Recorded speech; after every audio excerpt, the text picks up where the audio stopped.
Facebook. Here we go. Well, thanks for joining me on Facebook and YouTube Live, and thanks as always to the sponsors. Always write them down so I don't forget. Galaxy Blinds, Cleveland Systems Engineering, TGM Cars, GRS Insulation, Advanced Utility Solutions, Dovecot Pub, Ocean Lighting, Cornerstone, and Ultimate Windows. Thanks to them. The game Saturday. If you should know the team, but I've written it down anyway, just in case you slept in or were away on holiday and you come back, you've known the team. It was Dieng, Engel, Fry, Lenihan, Vandenberg, Hackney, Howson, Silvera, Rogers, Foz, and Emmanuel Latte-Laff up front. On the bench was McGree, Jones, Crooks, Belazer, Gilbert, Coburn, Piero, Coulson, and Glover. Saturday's game, I thought we played well against Neil Warnock's team. I mean, Warnock was going to come and not really put us under any severe pressure, just clog things up. And they did that, but we did create a couple of chances, should have put them away, and we failed. But I thought we were pleasing in the eye. I thought we were good to watch. We shifted the ball quickly and accurately, and we created a few chances, but unfortunately, that cutting edge, and in the last third, again, we were powder puff. That's 3 games, powder puff. I mean, the goal we scored was some goal for young Hackney, Aidan Hackney, great goal. He's come in sort of a inside left, cut in on his right, he bent it, top corner, left hand corner. Great goal. Funny enough, I met young Hackney a couple of weeks ago in a restaurant, and he passed me and he sort of looked and says hi, and I said, "How you doing, kid?" And I had a word with him, and I says, "Listen, 9, I expect 10 goals. When you wear number 7, I expect 10 goals, you know, with a bit of crack and a bit of private conversation." And then it so happened Saturday when I'm coming down the stairwell, I bumped into him and I says, "Oh, well done, great goal." And I don't know if it's his dad or pal or whatever shouted, "You never scored any goals like that." And I says, "Oh, you're right." But I says, he's only got 90 go now. He's good enough to get 10, without a shadow of a doubt. His energy, his work rate, he has to be a wee bit more selfish. Forget passing it, have a go, and he certainly did that on Saturday. It was a great goal. So Vera, people point the finger, so Vera missed a sitter. He did, and he missed a sitter last Saturday against Coventry. But he's there to miss him. I mean, his timing and runs into the box are terrific, and he's getting there. But 6 yards out, you should at least hit the target. He can't be blazing over 25 feet in the air. That tells me he's leaning back. He's not being calm and cool and calculated. He's being rash. Don't forget, he's new into our team, and yeah, but no excuses. Has to at least, she shut the door. It has to at least hit the target, you know. And the boy will know that. I don't know if he's saying that, but make the keeper work or make somebody clear it off the line. But anyway, we got a point. We got the first goal of the season. 1 point out of 9. We've conceded 5. Not the best start, but it's a start that I expected. I know people thought, "Oh, we've brought 8 players in, or 9 players, and we're going to do this and that." I didn't see it. It's going to take time for players to settle. I'm fed up saying that I always gaze teams, and especially Middlesbrough, when I watch every game, give them 12 to 14 games, have a rough idea of where we're going. Need time to settle. But I have to say, Emmanuel Latte-Laff, I was very impressed with his movement, his encouragement, his teammates. Don't forget, he's new, he's just in the team. He was chasing lost causes. His energy was amazing. So, is he a goal scorer? I don't know. I'll have to wait and see on that. But I don't mind players missing him. I mean, Latte-Laff had one second half to get through, and the defender was chasing him, but he was ahead of the defender. His get shot off a bit early, but it took a touch too many, and the defender cleared it, went by for a corner kick. But for me, either, if he thinks that the defender's catching him when he's through, for me, he should cut across him and obviously get a penalty or whatever. I'll backtrack here, and I've got a few to read out. I say that every week, and I don't usually do it. Very early, Bern, but need 3 points as soon as possible. Northern shoot higher, Norman. Without a doubt, the more we go on a run and we don't win a game. I mean, West Brom next Saturday away from home, that'll be a toughie. They're all toughies. But the quicker we get 3 points on the board, I mean, we've got 1 point, but 3 from the one game, then that will release a bit of the pressure, because the more games we go, the more pressure builds up. Yeah. There's one here on my left. Chris Andrew says, total joke signings, Bernie. Signings have to be better. Need another striker, and the wide man standards have dropped. Chris, I look, the 8 players I do the bit in the Legends Lounge. I host that every Saturday, every home game. And I had Archie Stephen, former striking partner in myself and Borough striker. And I was asking him about them. Have you heard of them? He said, I've not heard of any of them. I've not, but don't write them off because you've not heard of them. Nobody had heard of me when I came. Total unknown for Albion Rovers. They hadn't heard of the team, let alone me. But we've brought 8 unknowns. Well, maybe we knew one of the goalkeepers, but yeah, we don't know them. We don't know how good they are. Some of the sides, we don't even know who the sides they are they've came from. That doesn't mean they're bad players. And looking at Lati, I was impressed instantly. Silvera looks the part. I think Rodgers is going to be a good player. So we've got a few good ones there, but we do need at least 2 or 3 players. And I would be hoping another 2 strikers. I think Carrick was quoted the other week as saying, I'm more or less saying that young Coburn, despite being on the bench Saturday, would be on his way out on loan again. So we need a couple of strikers. And obviously we're all hoping we can get a couple of Premiership loanees, possibly for Man United. Paul Beckett says, Dieng reminds me of the monk in Mean Machine. The fact he goes so far up the pitch, Lati hopefully will be fine. So he's praising Lati, will hopefully be fine. But the keeper, like Stefan, like a lot of modern day goalkeepers, drifts out his line, goes on holiday. There was one in the first half Saturday. The lad never lifted his head. I would certainly lift my head in this day and age, knowing the amount of keepers that want to play the Man City way and the Pep way. He got the ball, and our keeper he must have been 25 yards out his goal. Well, for his goal line, he was at the 18-yard box and beyond. 25 yards. If the lad lifts his head, he's done. And thankfully he didn't. Do you think we're buying or will it be loans? No, it'll be loans. Every player that we've brought in has either been, next to nothing or free transfers, and we've signed them all on 4-year contracts. Except Lati's come in, I believe, for 5. And the fullback, the left back, Engel, he's come in for a couple of million. Hi Bernie, you checked in from Redondo Beach. Oh, hi Bernie, just checked in from Redondo Beach. What do you think about bringing back Moat? I think Belazer looks a bust. Maybe it lacks confidence or doesn't fit in.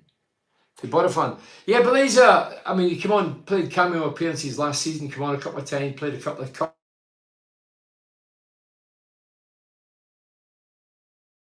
Elegant and good on the ball, but the first couple of games he's not been in it. So obviously found himself on the bench on Saturday. Yeah, we just have to wait and see now. But Hackney and House and good.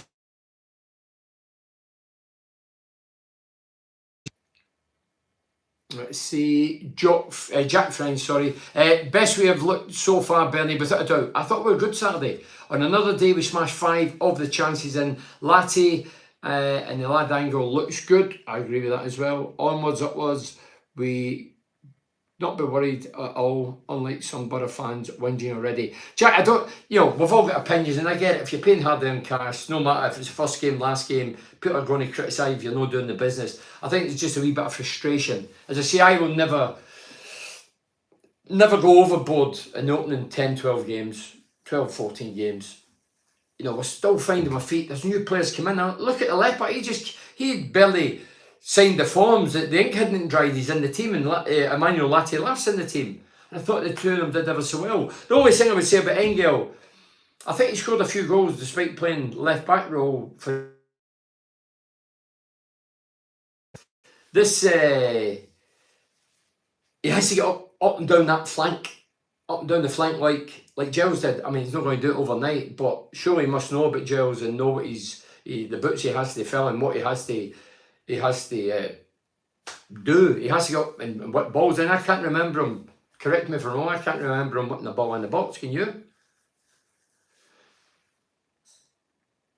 Ryan Marr says, do you think we should go for Ross Stewart, or is he injury prone? I don't think he's injury prone. I think the lad, obviously, the bad injury the beginning of the season, first few months of the season, and still had banged in a few goals, and then he was out for the duration, and he doesn't come back to September. September, I think he's out to. He's running down the clock, but I'd like to think we're in for him. I would like to think we're in for him, because I don't think Tony Mowbray, like most coaches up and down the country, is in control of who comes, who goes. If we put in X amount, who knows, we may get him. He's a guy that could change the dynamics. We need, what I seen in Saturday, they're all fairly small, good footballers. The front lads, Silvera, Rogers, Latte Laugh, all quick, direct, skillful, exciting. But there's no aggression there.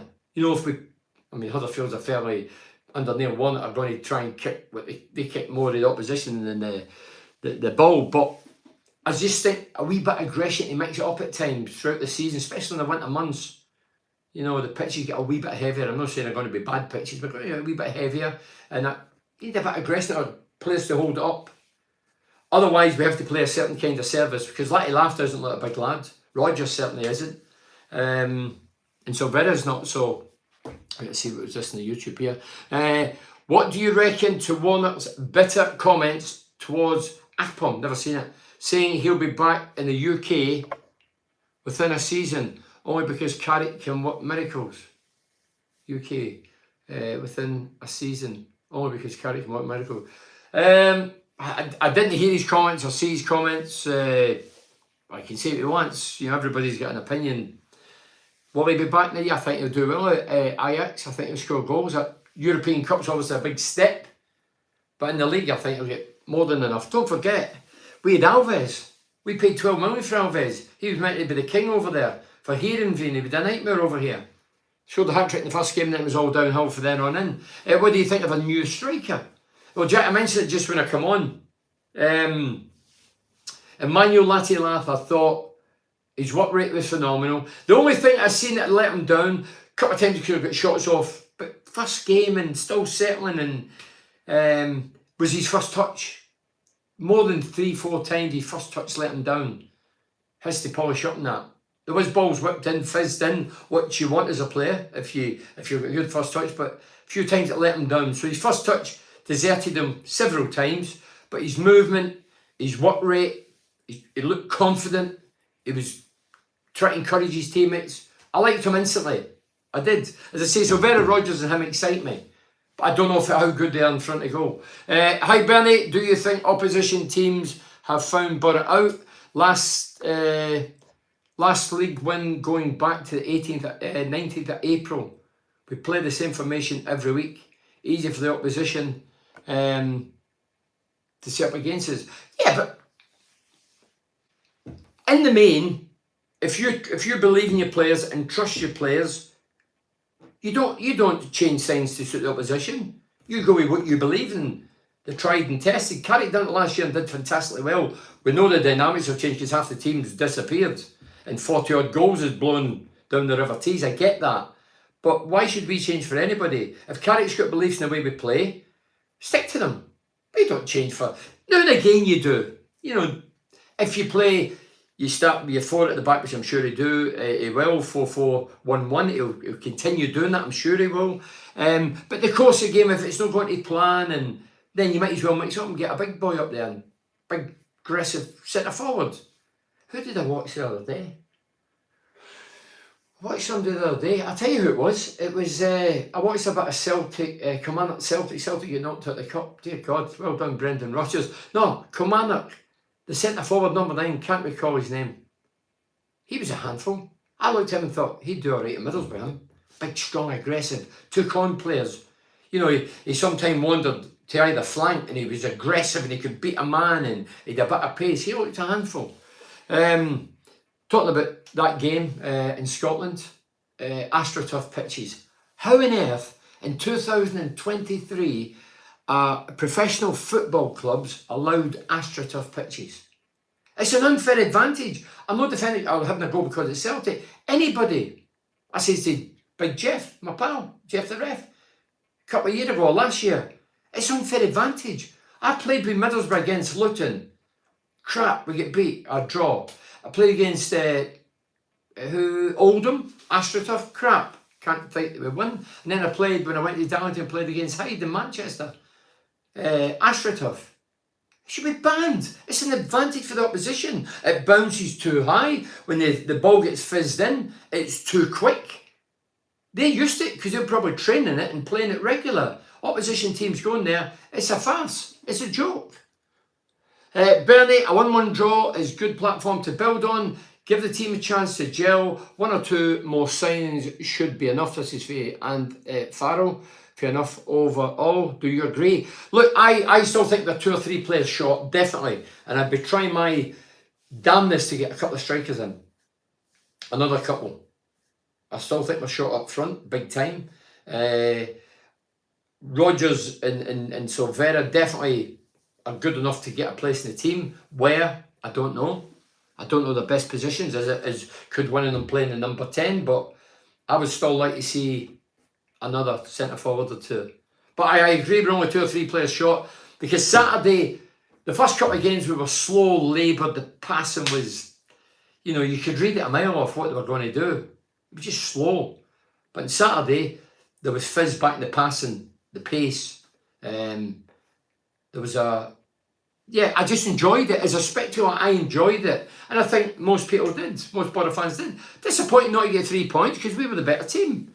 But you didn't expect Walnut team to come and turn on the style, did you? Evening, Bernie. A little bit more work to be done on all fronts. I agree with that as well.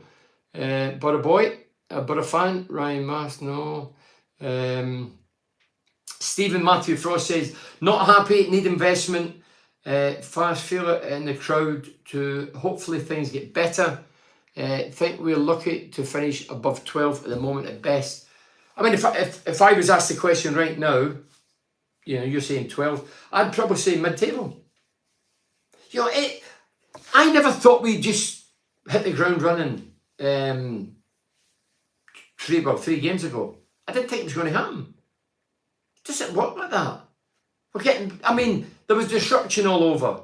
We bring in players we don't know. We bring in 3 goalkeepers. I find that alarming. Why are we bringing 3 goalkeepers in? We don't even look at the young lad, Saul Bryn. He just came in and went again. But we still bring in 3. It's like a numbers game. Oh, let's get the numbers in. We're signing loads of players. I'm not attracted to goalkeepers. But we're looking for more. We need more. And for me, I mentioned earlier, a couple of centre forwards wouldn't go amiss. Definitely need them. But at the minute, I would say if we weren't to get any more players in, I would think mid-table as well. In the Akpom scenario, 1 week he was on the bench, I called it codology. I think it was proven right because I knew he wasn't going to come off the bench. Next game he wasn't in the squad, and then the next game he's gone. But it was all that slow laboured. Is he going? Isn't he going? How much is it? I know negotiations. It must be difficult, but it's not good for morale in the dressing room. People that like and love Chuba as a goal scorer and as a person are thinking, do you know what? Maybe there's a chance of him staying here. I didn't believe it. My gut told me for day one. Soon as we didn't make the promised land, the Premier League, I'd written him off and thought he's definitely gone. As I say, as a fan, I'm a fan now, not a player. Majorly disappointed the top scorer's gone. Especially when we've scored 1 in the last 3 games and brought strikers in with no real track record or attacking players. But if I'm a businessman, if I'm a chief executive or the chairman, I'd probably sell him. That was the right decision. But I'm a fan now. Michael Taylor Briggs says, Mason Greenwood could be available in loan. Should Carrick work his contacts at Manchester United? Would you welcome the signing? Without a shadow of a doubt. He was cleared of whatever his misdemeanours or whatever went on. He was cleared of that, I believe, or they were dropped, whatever. So, not guilty. Let's be honest, Mason Greenwood. Are you talking for the lad? Mason Greenwood's the Man United lad. He's worth it. A year or 2 ago, he was worth it. They put a price tag of something like 100 million on him. England international, top player, goal scorer, creator. He wouldn't come to Middlesbrough, surely. I don't think Man United need him at the minute. Watched them on Saturday against, watching highlights against Tottenham. Here's the thing about Man United, obviously Carrick's connections, Man United, Middlesbrough. Defensive corners Saturday. Found it baffling, to be honest. Every Middlesbrough player in the 18-yard box at corner kicks against. Every Middlesbrough player. 11 players. They had 7. So it was 11v7 and they had 3 players outside our 18-yard box. So if we clear it with a head or a kick, it goes back to them, they get retention of the ball, and they put it back wider, back in the box, and puts us under more pressure. I didn't get, so then I watched Man United Tottenham highlights, and I noticed the same. It was a mirror image. Man United do the same thing. 11 in the box against, well, less than 11. I don't get it. When I played, don't give it, oh, it's the dinosaur thing. That's bullshit. People say things enough, you start believing it. But when the ball comes out, the opposition just put it back in there. And I watched Man United. We conceded a goal, by the way, playing that way. It's for a corner, wasn't it? I missed the goal. I seen it on the replay. But I've just come out, I've left in enough time. I've just got to the stairwell. I heard a small roar, the travelling supporters. Goal. So we've got 11 players in there and we still concede a goal. For me, there's too many players in there. That causes more mayhem. I used to stay up front, which meant 2 of their defenders had to come behind me. I went to the halfway line, it took 2 away, and I've got the goalkeeper. But we've got 11 in the box. And Man United do the same thing. And by the way, they were well beaten by the former Celtic manager in Tottenham, and he'll play football. Tottenham fans will love him. What's your opinion on this season, Bernie? Morgan Littlefair. Well, so far, just what I expected. No shockers.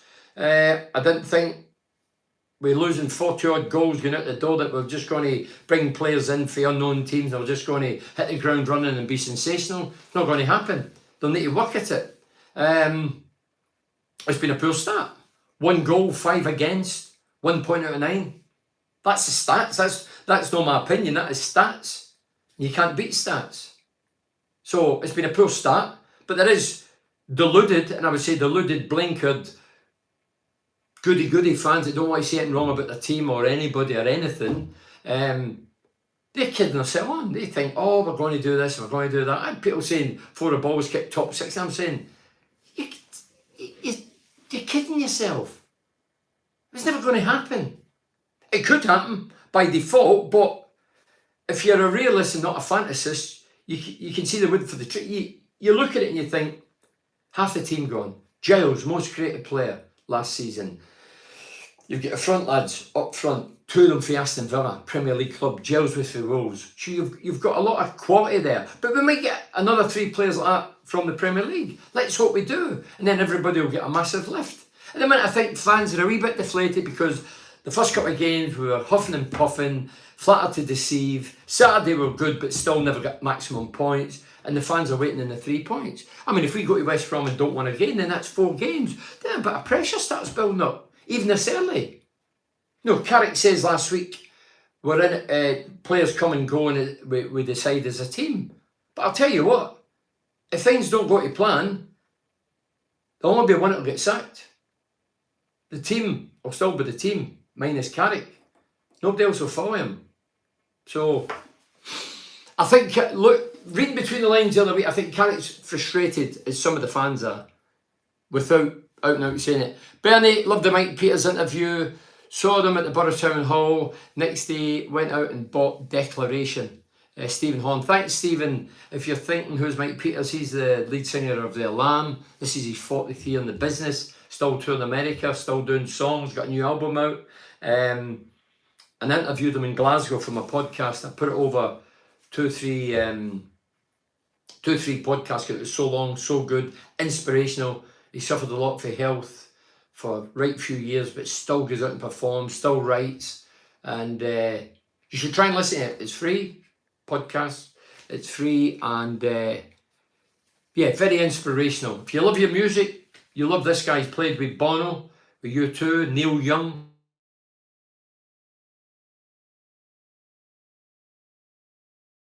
Superstars. I mean, I met him just by chance down the Manchester United game against Seville.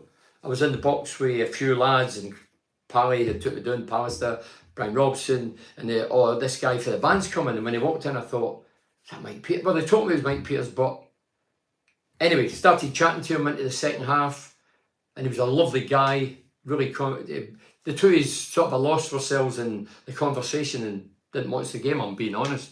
And then they agreed to do an interview, and I loved it. I'm into my music. I love music. Where are we here? Sean Conway says, Bernie, do you think this is a season to set proper foundations for a real push next year? Well, I think that's what the club's trying to do, Sean. I see both ways. It frustrates me we bring in players every year on loan. They do the business. Balassi, Cabano. I know we brought Conley in, no Bully.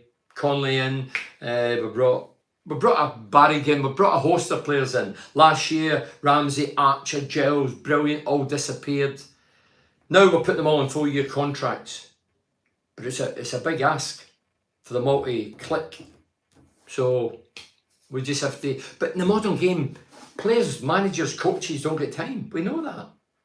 So it's all right with that planning. But Middlesbrough, all the years, I don't forget I was here since 85, but in recent years, the last 10, 12 years, I always heard is whoever takes control, right, we're going to play the football, right, we're going to do this, right, we're going to develop the kids, right. And every season or every second season that gets ripped up, we start a new plan, a new way. So I can see the idea. Look, if I was the owner, Steve Gibson, and I'm blowing millions because the manager's asking me at the time, because managers did control things, and I'm giving him 12 million for Alves and 8 million for Macaroni and 10 million for Jordan Rhodes, and none of them do the business, then I'm thinking, hold on a minute. These guys are meant to know the game. I'm ploughing in millions. They're not doing the business. It's like throwing money out your car window. So hold on a minute. We'll try and plan. So I think for the outside looking in, I don't know for sure, I'm surmising that they're looking to go a different route. Not squander the cash. Try and make cash by helping these kids develop, and then 2 or 3 years sell them on and get millions of pounds for them. I mean, the academy seems to have hit the buffers, because there's a few kids, 18, 19, 20, 21, came in at the 8, 9 signings. Well, why are we not getting them through the academy? I thought that's what the academy was, the Dream Academy. With Stewie Downing, with Adam Johnson, we've had Ben Gibson, we've got Dale Fry, with young Hackney's came through, brilliant, what a goal, Hackney. But where's the rest? Why are we going and looking around Europe for players that's 18, 19, 21? How can Greenwood be on loan? He doesn't have a club. What do you mean he's not at a club? He's not still at Man United. He was last week. I've been busy doing my play as Ken at the town hall. I've been wrapped up in that. Football's been secondary. How can Greenwood be on loan? He doesn't have a club. So Man United just let him go then? Mike, you seem to know what you're talking about, Mike. I'd let him go. I thought he was still on Man United's books, so we're making a decision. I mean, in football, I'm trying to think of the guy, Ched Evans. Ched Evans was accused of this, that, the other. I think he actually went to jail. A year later, they found evidence that he wasn't guilty. Fans chant he's this, that, or the other, and he's punished severely, and then he's back playing football. But why should he have been banned from football if he didn't do it? Why should he be punished? Why should he be castigated with the fans? No, one fan shouts one word at a certain player, he gets done. Thousands sign whatever, nothing happens to him. I don't get that. I don't get that. What do you think of the links to Glenn Kamara from Rangers? I've not heard them, Francis. Tell us a wee bit more. What do you think of the links to Glenn Kamara from Rangers? I've heard of Kamara. I'll be honest, I don't watch a lot of Scottish football. I do watch Rangers in Europe and Celtic whenever, but I don't watch a great deal, so I'm not in a position to... I don't know, and I've not heard of the links or the gossip. Corky Glover says, snap Greenwood up. Everyone deserves a second chance, in my opinion. Ironically, Man United need him. Ironically, Man United will need him.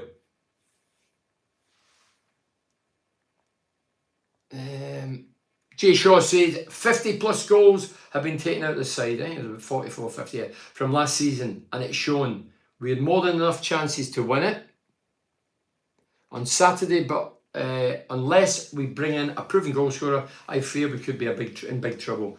Well, okay then. So it was 33 years we had to go before we got a 20 league goal a season, man. Chuba will get 27, I think it was.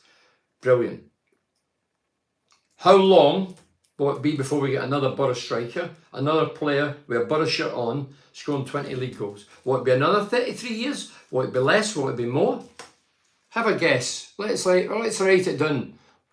Jason Pipe says, exactly, Bernie. I hate this where we have all players back in the box at corners for the reason you said. Leave 2 or 3 players between the D and the halfway line. Remember with Janino and the halfway line when defending corners. As I say, I stayed up because I would have been more trouble to my defenders than anything. Because I didn't have a clue, I couldn't tackle a dinner. So I was better up there. And there must be players in our team where I can see with my own eyes. They're similar to me. They're no aggressive or tacklers or defensive minded. Get 2. If we put 2 on the halfway line, they have to put 4.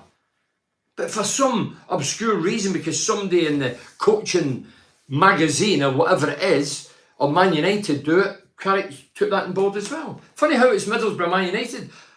I'll need to look at the other teams. There's a game on tonight, I'll watch that. Is it Crystal Palace against the Arsenal? I'm going to watch that and see if they do the same. But I don't get that. And as I say, we still conceded a goal with all those players in the box.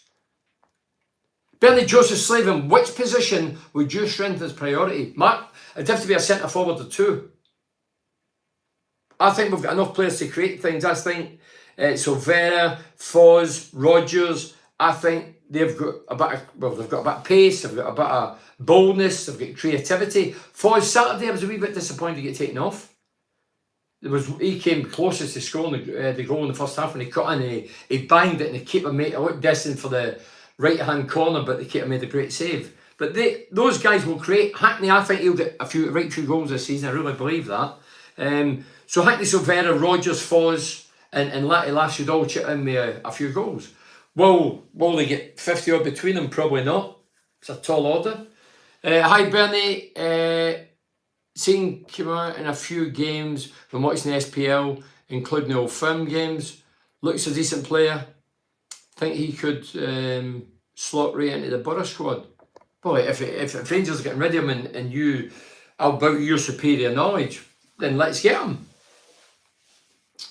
I think we could do another creative midfielder. I know you're thinking where they're going to play, but you need big squads as well. Expect another 3 new faces in before the loan window closes. Can't see any further permanent signings coming through. Nicholas Matthews, I agree with that. The door now, I agree with that. I think they'll be loan players. Jason Pike says, Bernie, when does the loan window close? It's the end of this month, I think, isn't it? And then that's it. That's the end. But the big boys, the big guns in the Premier, they will definitely offload a few. That's how we get Ramsey and Archer last season. But they will definitely offload a few. I'm still thinking Carrick. We've had a player for Man City and some for clubs we've never heard of, but I'm still thinking we might get 1 or 2 for Man United with Carrick's connections. I think Carrick's admired and well liked at Man United. I know it's a bit money, but I'm sure there'll be a good deal in there somewhere. Smacks of Wilder this. Came in for Warner, went in a good run, faded at the end of the season. Following season, not backed by Gibson and sacked in October. Our aim this season must be to hang on to Carrick for the whole season. This is the beginning of a new beginning with young talent on long contracts. Keep the faith. It's a nice read, that, Phil, but I remember Warnock when he was there. He got 4 kids in new contracts. Was it Coburn and Company? There was a few of them and he went, yeah, these are for the future. Why am I bothered about the future if I'm the coach or the manager? Because you've not got a future. But 8 months later was gone. Puff of smoke, see you later. So there's no future for managers or players. I mean, if these kids who have signed in 4-year contracts, if they don't do the business in the next year, if they get a lot of chances and opportunities and they don't grasp them, they'll be gone. There'll be history and we won't cash in on them because people wouldn't have seen enough of them. It's a gamble, but we've gambled with loads of millions of money and it's forward. So get what the club's trying to do. The Akpom, as I say, as a fan and as a former striker, yeah, first season and a half, I thought he was poor, Akpom. I didn't believe he had it in him. I told him that to his face. But then last season, immense, unbelievable. I wanted to keep him. But my gut told me, there's no way he's going to stay, he'll be off. And that's business. Don't forget, football's a business. We're just fans. It's a business. Greenwood's gone, Bernie. He's gone. Right, okay. He's been released. Wow. I tell you what, well, I don't get it, right? Correct me if I'm wrong. I don't read papers, I don't watch the news, but as far as I knew, he'd been cleared or whatever evidence had been dropped, and that was the end of that. So why should Man United get rid of him? Because it ticks a box, tarnishes the brand, A club like Man United. Okay then. Paul Merson had issues at Arsenal and beyond. People looked after him. It seems to be if you've got a name in the game, pretty rhythmical that, a name in the game, you're looked after by your respective club. But over the years, I don't know in the modern world with the PC lot, I think everybody's frightened to death now. It's all about box ticking. I know that. I don't get it, but I know that goes on. And maybe it's just because it tarnishes the name and the sponsorship and all that. Fair enough. But that lad, he's some player. Somebody will grasp him without a shadow of a doubt. A top team must grasp him. He's some player. I've heard a few stories over the years, you know, he's a bit of a boy, a bit of a rebel, and, you know, him and Foden, was it last year, the year before? They were up to no good, and I think Southgate left him at the squad. What do you think the new striker on Saturday? Latte, Simon Daines. Emmanuel Latte-Lath, he's called. There's another name there, can't remember the fourth one. I was very impressed, Simon. I've said this throughout. I thought he was as sharp as a razor. Instantly, he was like an impact going there, closing down, harassing, pointing the finger, encouraging his teammates. Long time since I've seen some of that. And he was confident and he was direct. As I say, he'd one scruffed effort the first half, keeper could have threw his cap on it. The second half, he'd won, he should have pulled the trigger earlier. He didn't, he hesitated and the chance was gone. The guy got a deflection. But very encouraging. Yeah, I was impressed by him. With bulk call money laundering clubs sick of it, Carrick gets sick. Gary Bladen. Where bulk call money laundering? Oh, I don't know about that, Gary. That's you'll end up with a legal team in touch. I can't get involved in that one. Foz should be starting every game, Bernie. I was impressed with him Saturday. When he came off, I thought, it's a strange one. I thought it was strange. But Carrick's the coach, and some people say or suggest, oh, get Foz up front, score goals. I'm not so sure about that. I think Foz will be a bit rash. He's fairly pacey. I find players that's pacey are rash in front of goal. Ripper was like Stuart Ripley. I know he was a winger by trade, but sometimes we'd cut in, but he was so quick. He wouldn't put the brakes on, become cool and calculated and pick his spot with rash. I mean, he did score. Did he score a hat-trick against Peterborough in a cup game? I was injured. I just with my Catley's and I was watching it for up here. And I was thinking, wow, unbelievable Ripper. Ripper's a great guy, great player. Hello Bernie, watching you on YouTube this time. A lot of fans being armchair managers. Let's get behind Carrick and the Armitage. Get behind Carrick and Scott. Remember, these guys that brought in Ramsey and Archer, keep the faith. Remember, 43 games to go. I agree with that as well, Andy. I say I get the frustration. New season, new ambitions, new goals, new dreams, and we all get wrapped up in it, and then you're deflated after a couple of games saying, is this where we're going? And we've brought in players we don't really know. But as I said earlier, and I said in the lounge Saturday, because we don't know them doesn't mean they're bad players. We just don't know them. We've known the players of the past who have came with big price tags and big names, and they've been hopeless. Couldn't kick their ass. People still think Gibbo can splash millions. Borough fans are deluded. Well, Dan Gibson's done unbelievable. Don't forget, Borough lad, born and bred, promises a cup, we won it, we got a European final, fantastic training facilities. I know what other people are shouting now, yeah, but that's back then, what about now? Yeah, I agree, now. But unfortunately now there's the sheiks and the people from overseas coming in with billions and billions. Steve Gibson's a millionaire, not a billionaire. And he's still kept the club going and afloat and in a healthy position as far as I know financially, financial-wise, so we're still there. Would you rather have somebody from abroad coming who doesn't give a damn about Middlesbrough, just cares about the money? Who doesn't know anything about football, like the majority of our chairman? Because we all know he's guilty, that's why. Were you in the room, Dan? I wouldn't like to be a judge. I judge nobody. If I wasn't there, can I do it? I would never persecute or castrate anybody unless I know every fact. There's too many people been locked up over the years and they've never done a thing. Comes out years later, but by that time they're already punished mentally, physically, every way. And the life finished after that. So one of my mates is like you, the voice of doom, and everybody's guilty. So Dan, because we all know he's guilty, that you might think you can't talk for everybody. I can't talk for everyone. I'm only talking about me. I don't believe the majority of people in life. You always have to be suspicious. Some are surprised with the squad at the start of the season. We have been here like this for a while now. How many, I need to read it out, it's a long one, but how many of the last managers have said players coming in are for the future? I've said that. I've heard this line before, and they're waiting for players to make a difference. Carrick's a coach and is not picking the players to come in. Finally, somebody gets the gig of the modern game. The stars of last season were the players were not getting a Premiership game and knew Danksy.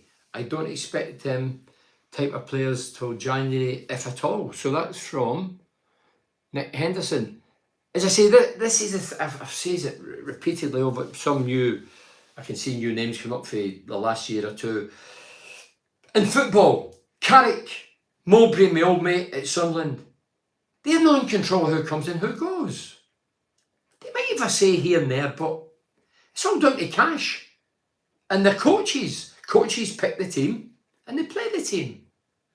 But they don't pick the players that come in or the players that go. That's down to the hierarchy.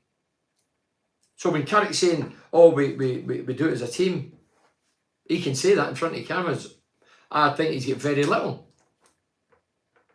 As I keep saying, the guy Kieran Scott, I'd love to do an interview with Kieran Scott. Anybody knows him, say you've been watching this, tell him I'd love to interview him. I would do it on a Saturday myself if I seen him, but I don't see him at games. You might be away scouting. But I'd love to ask him questions. I think last year I read a quote. It was on the social network. I don't read papers, and it says something like everything goes through him. So I don't think he's hiding that fact. Look at the Brighton manager. He says as clear as day, so and so's gone. Yeah, he wants to go, and so we want to sell him and cash in. He says it at the tail end of last season. Yeah, X amount of players is gone. That's the way we operate. There's no secret in it.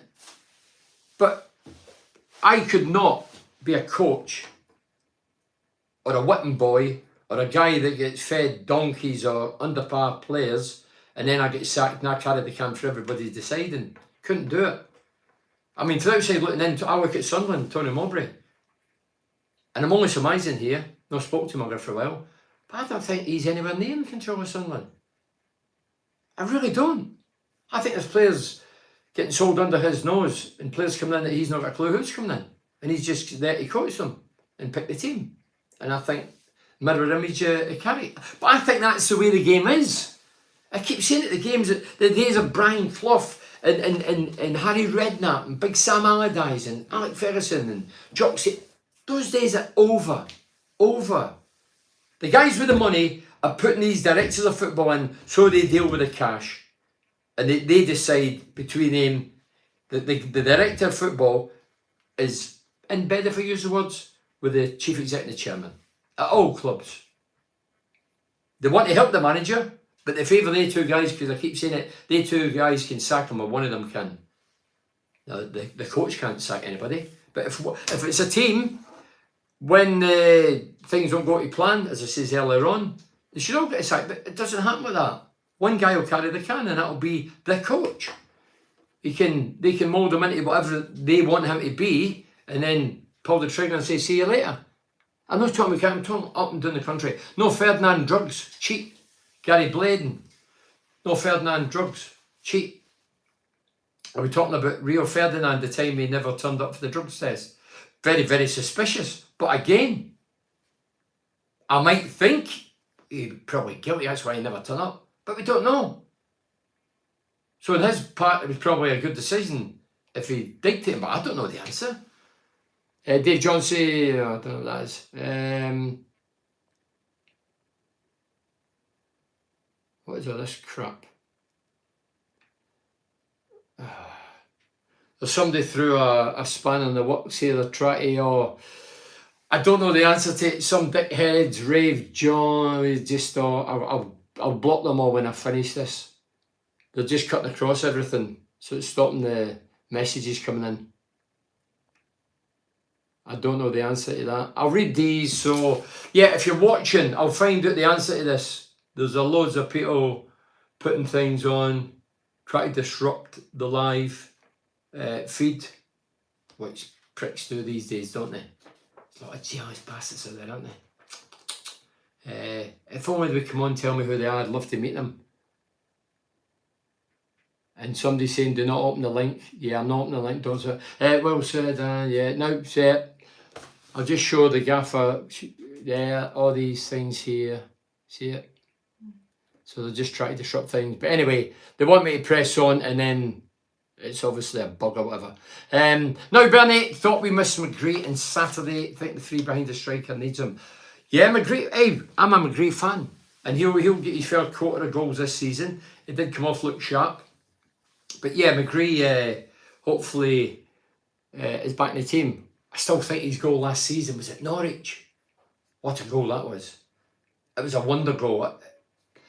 That looked like a World Cup goal. Incredible goal. Do you remember? I think he had it in the volley. It bounced and he hit it in the volley and it flew in the top left-hand corner. Down at, did they still call it Carroll Road? It was some finish. What a goal. Richard Hoff says, even if we go up, we'll struggle to compete financially. Wouldn't it be easier to sell off some of the shares and keep 51% stake to stay in control? If I was able to do that, is Gibble able to do that? If I was Gibble, I'd be able to do that or something. The question mark he's asking, I don't know the answer to that. I say finance not. I only concentrate on the football, what I know or what I think I know. I talk about football and the playing side. The financial side, hey, a lot of the people who's been in control of football clubs over the years who are meant to know about financial sides have not known. That's why clubs have been defunct and out the game and struggled financially. Because half-wits who pretend to be financial advisors and know about money don't know. They get found out, but the time they get found out, it's too late. Hey, look, Steve Gibson, I don't know. Steve Gibson has always been in control and maybe that's what he wants to keep. Total control. Richard Hoff says, should we start seeing ourselves as good championship team and leave it there? It's heartbreaking to go up and then have to come down again a year later, don't you think? It depends what your ambitions are, Richard. Me as a Borough fan, I want us to get promoted. Last year was the best chance for years. 1 in 14 years we've been in the top flight. Last year was the best by a million miles. We looked at business. Was it Ramsey went back to Villa? He never came back. That was a blow. That was a big blow. Chuba being rested at Luton and then never functioned again after that. The wheels come off with the most important games. And we didn't make it. But I want to see the best players come in and us pitting my wits against them. When I was a player at Middlesbrough, I wanted to play in the top flight. I achieved that. I was fortunate to score goals.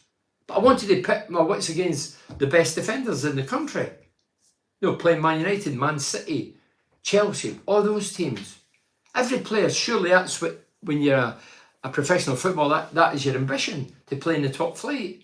And to get a chance at playing in the top flight. The late great Brian Clough, I've no doubt he would have scored plenty. He had the arrogance and ability and he was ruthless and full of confidence and ego. He never played in the top flight for Middlesbrough. That's not his fault. He's 5 years at Middlesbrough and he never made it. He was scoring enough goals. I remember he accused the defenders of chipping them in. Is it still a Gibson and Neil ownership by Middlesbrough? Yes. Or was it solely Steve Gibson? What role does Neil play? I think both of them are in control of the club. I think there's a silent partner there. Martin Russell says, build a team around current squad, non-reliant on big loans. Yeah, build a team around current squad. Oh, wait, the 8 signings that's come in, I think every one of them signed 4-year contracts. So that's a plan for the long term. But as I say, in the modern game, you don't get time. If they don't do it, they'll be booed off, they'll be ridiculed, they'll be sold or freed, or it's a big gamble. But we have tried the other avenues of spending plenty of money, and these dickheads are still trying to disrupt things. But we'll just bypass them. You always get half of us. 10 minutes. Do you think we need any more signings? I still think a striker. Tommy Walker. I thought it was Johnny Walker, the whiskey guy. Without a doubt, Tommy, you might have just joined us at the start. I said we need at least 3. I want as many as we can get, but 3, and hopefully from Premier League clubs like Giles on loan, like Ramsey on loan, like Archer on loan, of that ilk and quality and standard. If we get that, I think we'll really be a good team. Because I say, Letty Laugh, Silvera, Rogers, look, live wires. They're all wispy, they're all skillful, they're all direct. They look fearless. And if we get a couple of sprinkling of Premier League loan players, I don't think we'll sign them. I think that'd be brilliant. I really think we'd be on the way, and we would start to light the header. Can't we block them? Not yet. Well, we'll find out how to deal with these dickheads. Victor Otter, a great example of someone who didn't have a club about finances. Triple Borough and Leeds. Yeah, as I say, there's guys out there who portray to be money men, educated financial guys, and they fuck it up for clubs and for players, and then they disappear. Need 2 or 3 half-decent loans. Should have won Saturday. Letty Laugh looks the business. Keep the faith, Bernie, up the Borough. Adam, I was more than delighted. When as I say, I come out, I think Letty Laugh from Atlanta, 24, cost 5 million? Don't know a great deal about him, but I was really impressed. Just by his sheer enthusiasm. And he had a bit of pace about him. And he was a workhorse, and he was encouraging players. He's just in the door, but small in stature, but looks a big heart. He looks the kind of player that would really get the fans on his side. It's not a case of going up, it's coming down. It's a case of going up for the money available. Yeah, Trevor, but it's double-barreled. You go up, and then the boatload of money you get for going up, you spend. You blow and get players in to keep us up. There's definitely, the 3 teams come down there, and there's definitely at least one of them going to get promoted back to the Premier League. Because they went, well, Leicester, look at them, I think they've won every game, they've got 9 points, and they've invested. They've obviously got ready the manager, he's joined Celtic, Brendan Rodgers, they've sold players, but they've bought players in. And I think them, Leeds, they'll definitely be one of the teams that came down, could right back up again, because they'll invest money. If you get the money for going up, and you don't spend it, then inevitably the odds are you're going to come down again. Thanks, Bernie. Keep up the good work. Cheers, Kevin. I'm going to read these. I've only got a few minutes, 7 minutes or something. Jamie says, we're in for a long season, Bernie. We're only 3 games in. Give it 12, 14 games. Then we'll get the real views and opinions. Dean says, do you think Michael Carrick is in control of who comes, who goes? We'll mention it throughout. I don't think any coach in the modern game is in full control. Coaches, it's not managers, coaches are in full control of the training and picking the team. But players going, players coming in, they're not in full control. Well, Carrick says it's a team, so it's not him. Cameron says, Chuba Akpom, 1 season of magic out of 2.5 years beforehand. And he's gone. Well, he's gone because of that magnificent season. I mean, I don't think there's any Borough fan out there could honestly put their hand in their heart and say, after the 1.5 years we watched them struggle and then shipped out on loan, come back, none of us thought he was going to be as good as he turned out. He was terrific. Claire says, was at the Steel and Iron play last night? I seen Leo Perkovic there, the Jew. Leo Perkovic, former goalkeeping coach. I can't remember the title he's got now, but I didn't see him. I heard he was there with his family. I hope he enjoyed it. But yeah, so Leo's surface. I'd like to do Leo Perkovic for a podcast. Ask him a few questions. Jono says, what about your boyhood hero being dumped out of the cup? I've already mentioned that. Hey, I'm a Borough fan. Celtic, my boyhood heroes. I still want them to do well. They've won the treble last couple of years. Brendan Rodgers won double treble on his own. But he's went back up there and get beat in the first game. But as I say, AstroTurf pitches, I don't know how they're not banned. It's false. It's false grass. Professional football should be playing in grass. I don't see it. There's enough rain and sun and wind to develop good surface, i.e. grass in Scotland. And Kilmarnock, I'm sure, could do that, but they're doing that for a reason, and it's to favour them. Anyway, John says, what about you? Oh, no, I've read that. Gary says, this is a very poor start. I was expecting more. Well, Gary, no. Why were you expecting more? 40, 50 goals was at the door, half a team at the door, 8 players come in who we don't really know who they are and what clubs they've came from, and you're expecting us to just hit the ground running and turn on the style. Never going to happen. Dolly says, up the effing borough, keep the faith. Fair enough. Joe says, Bernie, up front were blunt. Yeah, I mean, look, there was Silvera, Rogers, Foz. Foz was on the right, Silvera left, Rogers central, Latty Laugh up front. But all sharp, direct, but powder puff in front of goal. I mean, the best chance felt to Silvera. He knows he should hit the target. He knows he has to make the keeper work, but he fluffed his lines and it went 25 feet in the air. I think it's harder to do that than actually hit the target. And he missed one last week at Coventry. Middle of the goal, came in. The thing is, he's laying back. For me, head over the ball and pick your spot. Easy after the event, but that's twice in a row. I'm sure the next time, I'm sure he'll be practicing the kid. I'm sure he'll get it right in the next game. If he goes into that no man's land. Because the positional sense from the lad's brilliant. He's ghosted in there, timing, everything's right, got himself in a perfect position, unmarked, and he's just leaning back, rash, wanting to bust the ball as opposed to being calm and picking his spot. Michael Adrian Crow says, agree Bernie, I thought Latty Laugh had a good game on Saturday. The left full back didn't see enough of the ball. No, the left back looked to business. Wasn't shy, he was heavily involved, defending and helping out, but he didn't get forward a lot. And his job, with the style of football we play, he has to get forward. He has to create. He has to get balls in the box. And he has to replace Giles. And let's forget about Giles. So, which is a tall order, but he'll know. Carrick, I'm sure, will be reminding him of that. Mick says, how do we replace 40 odd goals? Well, with great difficulty, Mick. And Jerry says, Bernie was at the Steel and Iron play at the Town Hall. I loved every minute of it. It was emotional at times.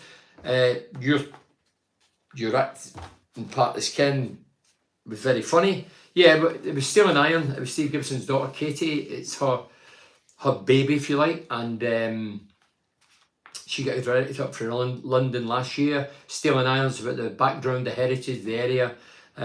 Last night there was a great crowd. It was 7 nights in the bounds. Couple of weeks rehearsing, then it was 7 nights in the bounds. Last night was the best crowd, the liveliest crowd, and it was emotional and funny throughout. The people I was working alongside, someone's working the West End, someone's been in Coronation Street, Netflix. I'm the only dundon that, the outside. They were all actors, actresses, and every one of them were brilliant, very professional. Leo says 5 goals conceded in 3 games. That's a poor return. Well, it is. Still finding my feet defensively. Jim says, do you like the goalkeeper, Bernie? Dieng. Yeah, I think. And Saturday, he gave me kittens a couple of occasions when he ghosted out of the box. Went out of the box and could have been chipped. I mentioned that earlier. But that's modern goalkeepers for you. You do have kittens now and again. But first game, I thought he was good. Liked him. Second game, he spilt a couple. I was thinking, oh, here we go. Another keeper, it's not so sure. But yeah, so far I think he's done well. Don't forget, he's settling in the same as outfield players. Franco says, Carrick hesitating during interviews. I've not heard any of his interviews. What do you mean hesitating, Franco? And Matt says, how many players, if any, would you like to see come through the door, Bernie, before the deadline? I says earlier, 3 or 4. I mean, I'm greedy and it's easy me sitting here in the chair saying, yeah, let's get 3 or 4. A lot of negotiation, debate has to happen. Money has to be agreed. And the thing is, when we buy a player, we only see the player. As fans, we only see the player. He's got a family. He has to uproot them, schooling. There's loads going on. It's like anybody moving jobs to a different area or a different country. It takes time to adapt. It took me, I'm only 3 years up the road from Glasgow. It took me just under a year to settle in Teesside. No, I love it, you'll never get rid of me, but it took me a long time. So I always sympathise, especially guys around Europe coming to Middlesbrough. It's a cultural shock, I keep saying when I come off the train, I thought I'd landed in the moon. What are these guys thinking? They jump off the plane, one of the few planes at Teesside Airport, and come into the heart and go, what do you think they think? It's not Rome, is it? You know what I mean? Couple more and that's just finished. I'm just ready to finish. Paula says, enjoyed the Legends Lounge Saturday, Bernie. You and Archie Stevens crack was funny. Yeah, my guest on Saturday, I always take a guest to the Legends Lounge, as I say, which I hosted match day, and Archie Stevens, my old striking partner, was my guest. I didn't introduce him saying Archie Stevens, striking partner, former striking partner, and he had a jumper on that he wore in 1986. But it still fitted him, so that's his credit. Archie's still in good nick, still strong looking, tough guy. He was a very good player. Those who's old enough to remember Archie, I mean, Archie was a few years older than me. He was about my height, 5'11", 5'12", but boy, he could jump, hang up there. He used to hover like a kestrel. He was aggressive. He used to use the elbows.